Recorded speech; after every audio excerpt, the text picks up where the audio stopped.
साल 1990 से 2024 राम मंदिर विवाद का वो दौर जब राम मंदिर के नाम पर गोलियां चली, दंगे भड़के, राम जन्मभूमि परिसर पर आतंकी हमला हुआ और रामलला कोर्ट भी पहुंचे।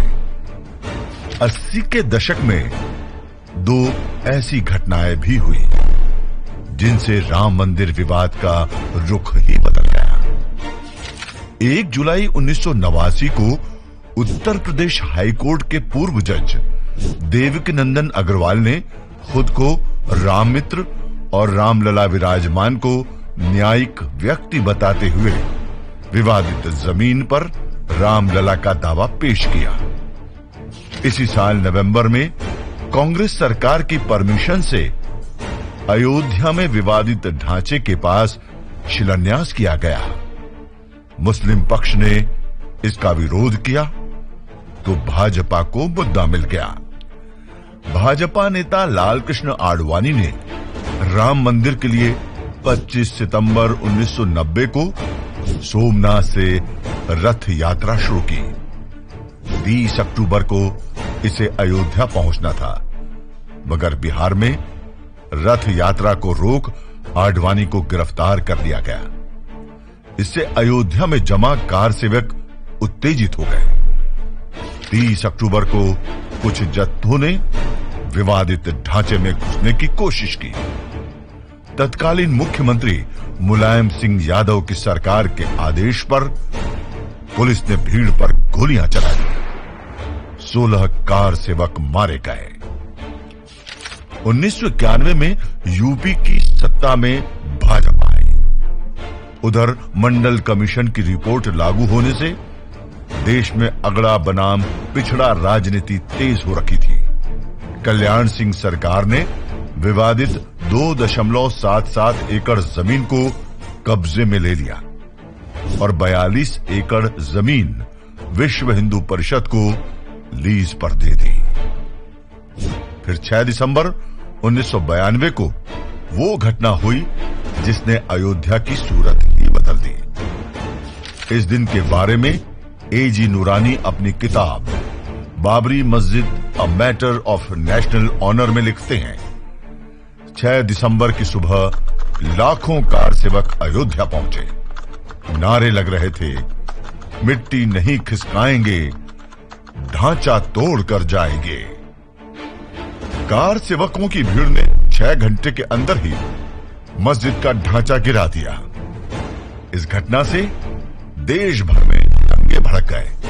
यूपी में कल्याण सिंह की सरकार बर्खास्त कर दी गई। आडवाणी, कल्याण सिंह समेत कई भाजपा नेताओं पर केस दर्ज हुए। ढांचा टूटने के बाद रामलला को एक टेंट में रखा गया था। अगले 27 साल वो टेंट में ही विराजे। ढांचा गिराने की सीबीआई ने जांच शुरू की।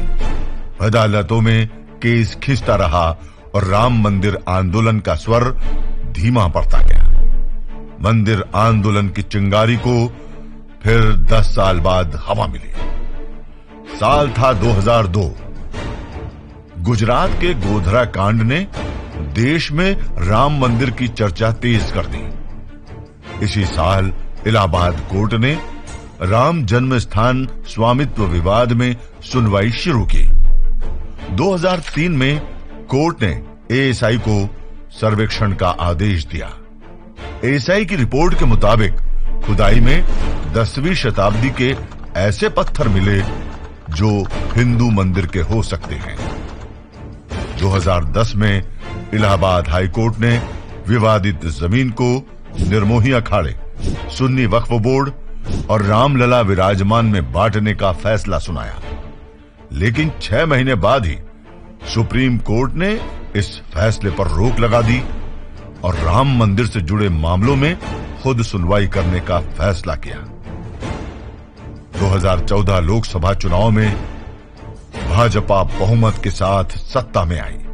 सुप्रीम कोर्ट की कार्यवाही भी तेज हो गई और 2019 में सुप्रीम कोर्ट की 5 जजों की बेंच ने अयोध्या राम जन्मभूमि मामले में अपना फैसला सुनाया। 2.77 एकड़ जमीन पर रामलला विराजमान का अधिकार माना गया। कोर्ट ने केंद्र सरकार को 3 महीनों में एक ट्रस्ट बनाकर जमीन उसे सौंपने का आदेश दिया। साथ ही केंद्र और यूपी सरकार को ये निर्देश भी दिए कि मस्जिद बनाने के लिए सुन्नी वक्फ बोर्ड को अयोध्या में ही 5 एकड़ जमीन उपलब्ध करवाई जाए। 5 अगस्त 2020 को प्रधानमंत्री मोदी ने अयोध्या में राम मंदिर का भूमि पूजन किया। निर्माण का पहला चरण पूरा होने के बाद अब आखिरकार वो समय आ गया जब 22 जनवरी को श्री रामलला मंदिर में विराजेंगे। राम मंदिर बनने की कहानी आपने पढ़ी, लेकिन इस कहानी को समझने के लिए जरूरी है विवाद के कानूनी पहलू को समझना। मंदिर विवाद की कानूनी यात्रा पर बात करेंगे राम जन्मभूमि का इतिहास के